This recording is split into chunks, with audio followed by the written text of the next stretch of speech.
ఇదిగోండి పన్నీర్ అండి, జీలకర్ర అండి, ఎండుమిరపకాయ, తేజ్పత్తా అండి. ఇది జరూరీ అండి, చాలా టేస్ట్ వస్తుందండి.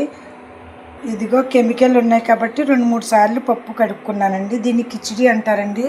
6-7 నెలల పిల్లల కానించి 90-80 ఏళ్ళు ఎవ్వరు తిన్నా మంచిదండి, పౌష్టికాహారం అండి. బియ్యం తక్కువ వేసి పప్పు ఎక్కువ వేస్తే పిల్లలకి చాలా మంచిదండి. మా వాడు పన్నీర్ తినడు కదండి, అందుకే పన్నీర్ కిచిడి చేస్తున్నానండి. ఎవరో చూపించేవారు లేక చూపించలేకపోయింది, తాలింపు వేసేసానండి. ఇది ఎవరు తిన్నా మీకు వారానికి పిల్లలకి 1-2 సార్లు పెడితే చాలా మంచిదండి, పౌష్టికాహారం అండి.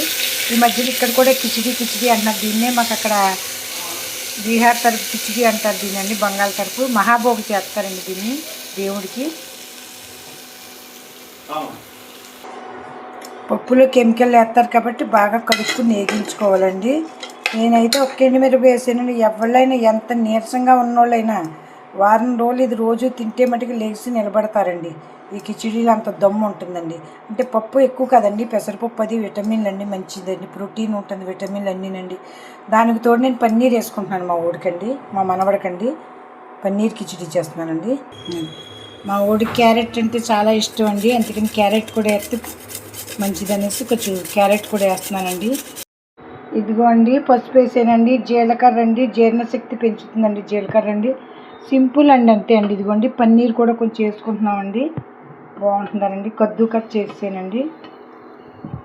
ఇందులో ఏపటి ఎలా ఉన్నా నీళ్లు మెయిన్ అండి, సరిగ్గా పోయాలండి. నీళ్లు పోతుంది దాన్ని బట్టి కిచిడి. పళ్ళెంలో వేస్తే జారేటట్టు ఉండాలండి. ఇగో అండి గుప్పుడు బియ్యం అయితే ఇద్దరికి సరిపోతుందండి, పప్పు అది ఎక్కువ వేస్తాం కాబట్టి అండి. ఇగో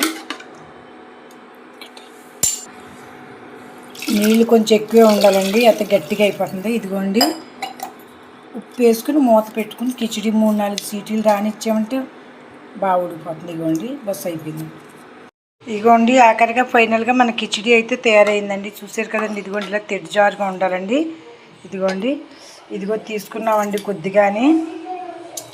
ఏ వయసు వాళ్ళైనా, ఎంత డైజెస్ట్ అవ్వనోళ్ళైనా ఈ ఆహారం తింటే చాలా మంచిదండి. ఇదిగోండి ఇంటి ఎన్నపోస అండి, చిన్న మాగాయ ముక్క వేసుకుంటే అండి వద్దన్నోళ్ళు కూడా పరిగెట్టి తింటారండి ఇదిగో ఈ భోజనానండి. ఇదిగోండి పిల్లలు పెద్దలు చాలా ఇష్టంగా తింటారండి. ఇదిగోండి చిన్న ఎన్నపూస అండి, కొద్దిగా మాగా వేసుకుంటే అబ్బాబ్బా దీన్ని మజాయే వేరండి, దీని రుచి వేరండి. వానాకాలం అనండి, ఎండాకాలం అనండి, ఎవరికైనా డైజెస్ట్కి ఏంటి అన్నిటికి మంచిదండి. ఒంట్లో బాగా ఇప్పుడు హాస్పిటల్లో కూడా పెడుతున్నారు ఇదండి. మన ఇంటికి చేసుకుంటే కొద్దిగా పన్నీర్ అయితే టేస్ట్ వేరండి.